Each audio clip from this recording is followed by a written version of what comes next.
Olá, eu sou Vilmar. Eu sou a Aline, nós somos especialistas em saúde da mulher e no Descomplicando a Saúde da Mulher trazemos temas de forma descomplicada, holística e sempre educativa.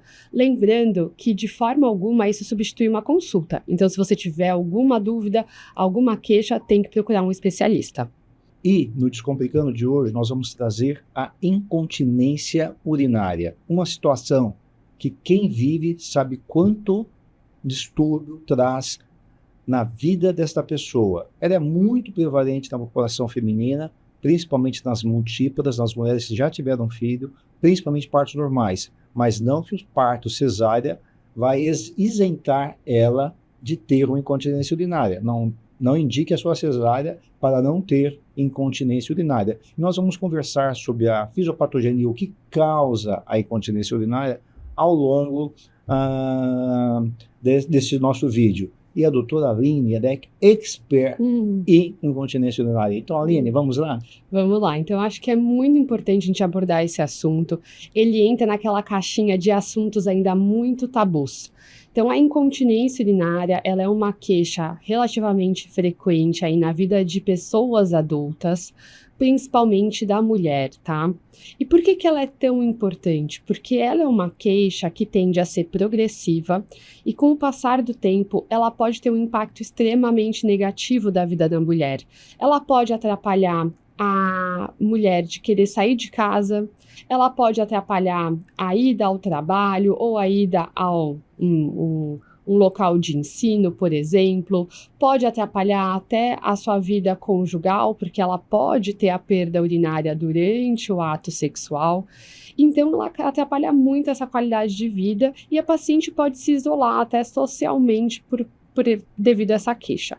Só que o que também é muito importante, a paciente ela tem uma sensação de vergonha em relação à perda urinária, e isso às vezes atrapalha que ela traga essa queixa pro seu profissional de saúde, para quem a acompanha.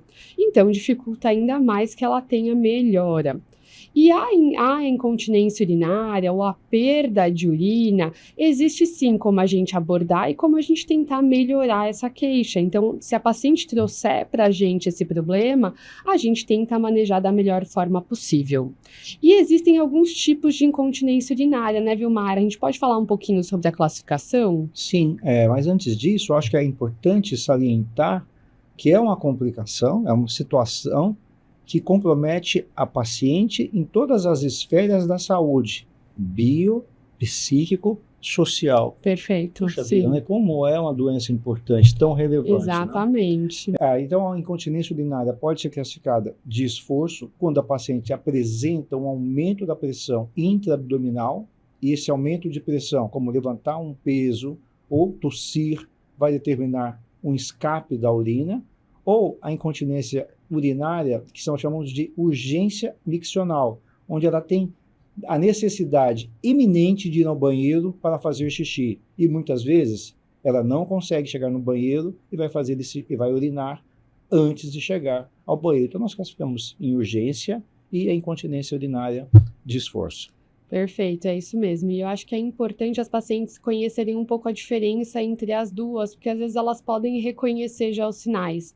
Então, como o Vilmar comentou, a incontinência urinária de esforço é uma das mais comuns e é aquela que a paciente começa a notar a perda de urina, inicialmente em pequena quantidade, pontualmente, a grandes esforços. Então, às vezes, ela está fazendo uma ginástica, a bexiga está um pouco mais cheia e ela já perde urina, ou ela tosse muito, está resfriada, começa a tossir muito e perde urina, e aos poucos, se ela realmente não fizer nada para resolver isso, essa perda de urina ela vai ficar cada vez mais frequente e a esforços cada vez menores. Então, ao espirrar, ao subir uma escada, ao correr, durante a relação sexual, e isso vai incomodando cada vez mais a paciente, porque daí ela vai começar a ficar com medo de sair de casa, vai querer usar sempre um absorvente, um paninho, a sensação de que ela está sempre cheirando a urina. Então, socialmente, como a gente já comentou, isso daí é muito incômodo.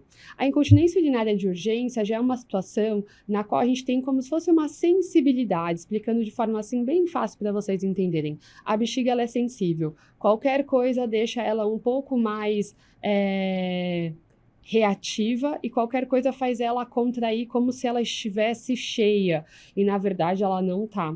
Então dá a sensação para a paciente de que ela tem que ir ao banheiro o tempo inteiro. É muito parecido com a sensação que a mulher tem quando ela tem infecção urinária, que a gente já comentou aqui em um outro vídeo. Se você ainda não viu esse vídeo, a gente vai deixar linkado depois para você assistir. Na infecção urinária, pela inflamação da bexiga, o pouquinho de urina que chega, a bexiga já interpreta como se ela estivesse cheia, porque ela está sensível, e faz com que a paciente tenha a sensação de ir ao banheiro.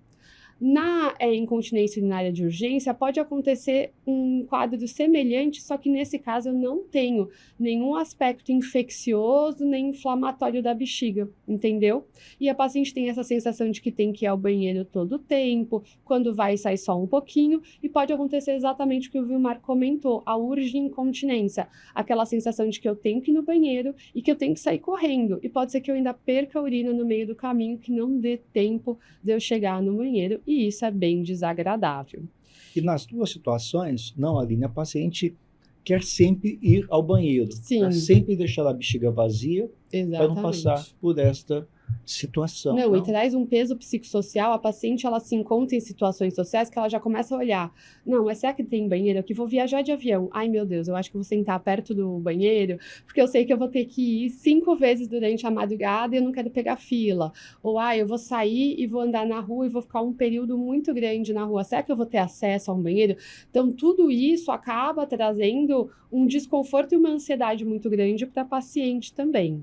Então, como nós podemos perceber, nós temos duas grandes entidades que correm em paralelo, a urgência miccional e a incontinência urinária de esforço. Vamos focar na incontinência urinária de esforço, Aline. Aline, quais são os fatores de riscos principais da incontinência urinária de esforço? Ótima pergunta. Então, assim, quem são as pacientes que podem desenvolver essa incontinência urinária? Então, na incontinência urinária de esforço, o próprio Vilmar já comentou que eu tenho um aumento aqui da pressão abdominal. Então, são situações em que eu vou ter um aumento dessa pressão abdominal, que pode ser algo mais crônico ou pontual. Então, a gente tem a obesidade como um grande fator de risco, pacientes que já gestaram inúmeras vezes, que a gente chama de multíparas, e principalmente as que tiveram um parto vaginal, mas só o fato de gestar, como ele bem colocou, e depois ter um parto cesárea também pode ser um fator de risco. Pacientes que aumentem a pressão abdominal de forma crônica. Então, se eu tenho uma tosse crônica por algum motivo, ou se eu sou um paciente já mais constipado, faço mais força abdominal, isso pode sobrecarregar a região ali do períneo da mulher, que sustenta muitas das estruturas pélvicas e pode ajudar a gerar uma incontinência urinária de esforço. Eu também tenho as minhas pacientes na pós-menopausa que são aqui mencionadas com uma certa frequência, porque como a gente já comentou em outros vídeos, na menopausa a paciente tem uma redução dos hormônios, isso inclui uma redução dos hormônios na região genital, que deixa as estruturas um pouco mais sensíveis e frágeis, e isso também pode permitir que a paciente desenvolva essa incontinência urinária. Então, acho que esses são os principais fatores de risco.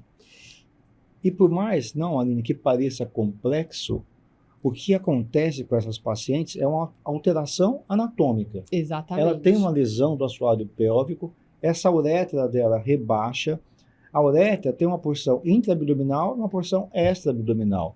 Ela deixa de ter essa porção intraabdominal, onde ela recebe a mesma pressão que todo o órgão, toda a bexiga, e com isso ela não fecha. Por quê? Porque ela está fora do abdômen. Então aumenta a pressão da bexiga, a uretra não recebe a mesma pressão, ela não fecha, ou os mecanismos intrínsecos da uretra e o tecido que reveste essa uretra está lesado, e ela acaba tendo a perda da urina. Exatamente. Então, para ficar assim mais fácil, eu tenho que ter um equilíbrio entre todas as minhas estruturas ali genitais para que eu tenha capacidade de conter minha urina quando a gente está falando da incontinência urinária de esforço. E quando eu tenho um desequilíbrio, porque eu tenho lesão de alguma estrutura, porque eu tenho enfraquecimento de alguma estrutura, tudo ocasionado por esse aumento de pressão abdominal crônica, aí eu posso desenvolver essa incontinência urinária de esforço. E isso é interessante de falar, que o diagnóstico dessa incontinência, tanto a de esforço quanto a de urgência, é clínico. né? Então, é você chegar no consultório do seu médico, contar um pouquinho do que você está sentindo, ele já consegue, baseado nas suas queixas, fazer esse diagnóstico. Às vezes, tem pacientes que têm as duas queixas, elas têm as queixas de incontinência urinária de esforço e a incontinência urinária de urgência, que a gente chama de incontinência urinária mista.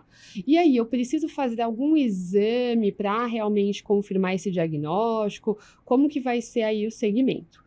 Na teoria, o nosso primeiro realmente, o diagnóstico ele é basicamente clínico, então a gente vai pegar essas queixas, vai entender a intensidade das queixas e vai fazer o exame físico na paciente.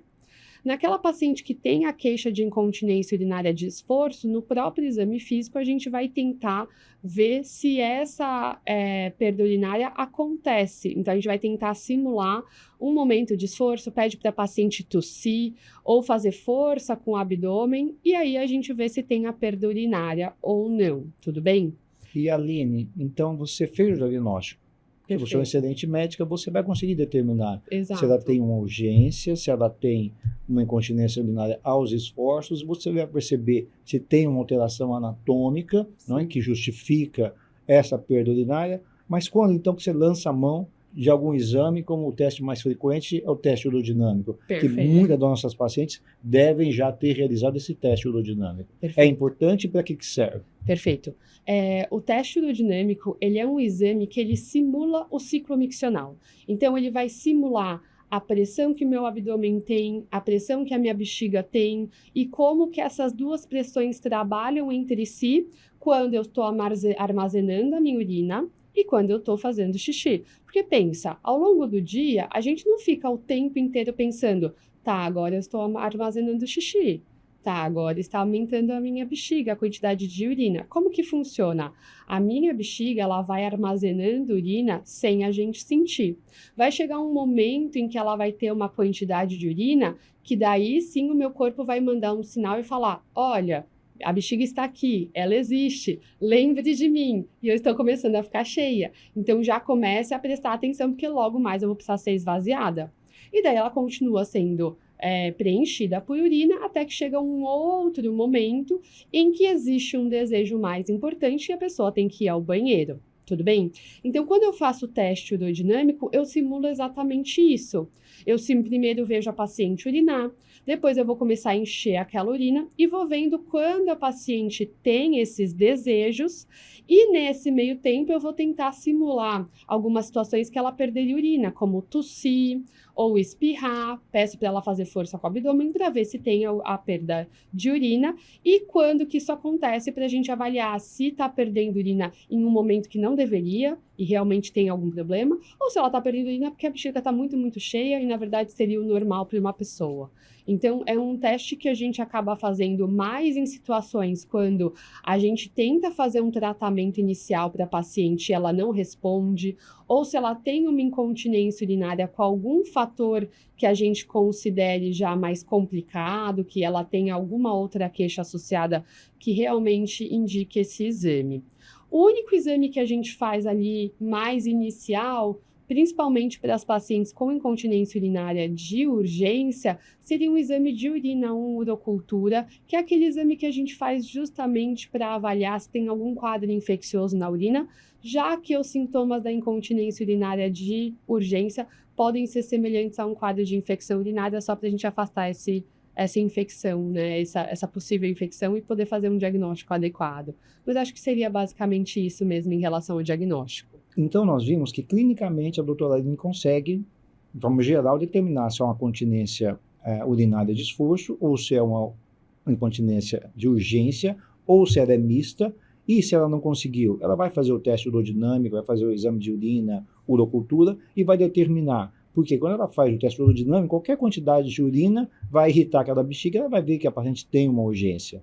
Então, ela já determinou qual que é o quadro principal dessa paciente, mas Aline, agora a gente tem que tratar. Ela voltou com os resultados do exame e ela quer se livrar desse problema. Perfeito. Como é que nós podemos abordar a terapêutica dessa situação? Excelente. Então, assim, primeira linha de tratamento para incontinência urinária, a gente sempre vai tentar um tratamento conservador. E o que o tratamento conservador ele inclui? Ele inclui a gente fortalecer essa musculatura do assoalho pélvico, então uma fisioterapia pélvica bem feita, com um profissional adequado, então a gente encaminha para um fisioterapeuta pélvico para realmente fortalecer essa musculatura. A gente vai orientar mudanças de hábito e estilo de vida das nossas pacientes. As pacientes com incontinência urinária de urgência, como eu comentei, elas têm aquela sensibilidade maior da bexiga. Muitas delas acordam à noite para ir ao banheiro, não uma vez só, às vezes mais de uma vez. Então, o que a gente pode orientar essas nossas pacientes? Diminuir a ingesta de líquidos próximo ao momento de deitar, então aí umas 2 a 4 horas antes de deitar já diminuir ou até mesmo parar de ingerir qualquer tipo de líquido para não ser despertado à noite, diminuir ou até evitar o consumo de algumas substâncias que são irritativas da bexiga. Então a gente tem a cafeína, que está presente não só no café, mas no chocolate, no chá preto. Bebidas cítricas podem ser irritativas, vinagre, a ingestão de bebidas alcoólicas, são substâncias que podem piorar o sintoma da paciente. Então a gente pede para ela diminuir um pouquinho a ingesta para ver se controla um pouco esses sintomas. Nas pacientes que a gente identifica uma alteração ali do trofismo vaginal pela pós-menopausa, que a gente já comentou também, e se ela não tiver contraindicação nenhuma, a gente pode introduzir o quê? Aqueles hormônios tópicos, o creme vaginal, ou até mesmo o comprimido vaginal com hormônio, para ajudar com esse trofismo e dessa forma melhorar um pouco os sintomas. E se porventura a paciente ela não responde bem só a essas medidas iniciais, na incontinência urinária de esforço, talvez ela seja uma candidata à abordagem cirúrgica. E na incontinência urinária de urgência, a gente também tem algumas outras medicações que a gente pode usar. Mas é basicamente isso. Eu acho que o importante aqui do nosso vídeo é que as pacientes reconheçam os sintomas e não tenham vergonha de abordá-los com o seu profissional da saúde para a gente conseguir sanar essas queixas, né, Vilmar? Com certeza. Ótimo vídeo, Aline, mas sempre falta os 3 pontos-chave. Então vamos lá, gente. Falando então um pouquinho dos 3 pontos-chave que a gente tem aqui do final da nossa aula. Primeiro, a incontinência urinária ela tem uma alta prevalência aqui na população. Ela impacta muito na qualidade de vida das mulheres e tem tratamento. 2, nós podemos classificá-la em incontinência urinária de esforço, incontinência urinária de urgência e a incontinência urinária mista. E 3, o tratamento inicial ele é basicamente conservador, com fisioterapia pélvica e mudança de estilo de vida, mudança de alguns hábitos. É isso. Ótimo. Então, agora, vocês que estão nos ouvindo, se vocês estão gostando do Descomplicando a Saúde da Mulher, não esqueça de se inscrever no nosso canal. E não só se inscrever, ativa o sininho, porque isso é muito importante para nós. Isso dá reconhecimento aos nossos vídeos. E, obviamente, qualquer dúvida, eu e a doutora Aline estamos à disposição de vocês. Façam os comentários. Eles são extremamente importantes e nós vamos fazer questão de responder todos os comentários. E não só comentários, sugestões de novas apresentações, de novos vídeos, para que nós possamos elucidar futuras dúvidas. É isso, não, Aline? Exatamente. E não esqueça de deixar o like, tá bom? E se quiser, segue a gente aqui nas redes sociais, estão todas na descrição aqui do vídeo, tá bom? Muito obrigada e até a próxima. Até o próximo. Tchau. Tchau, tchau.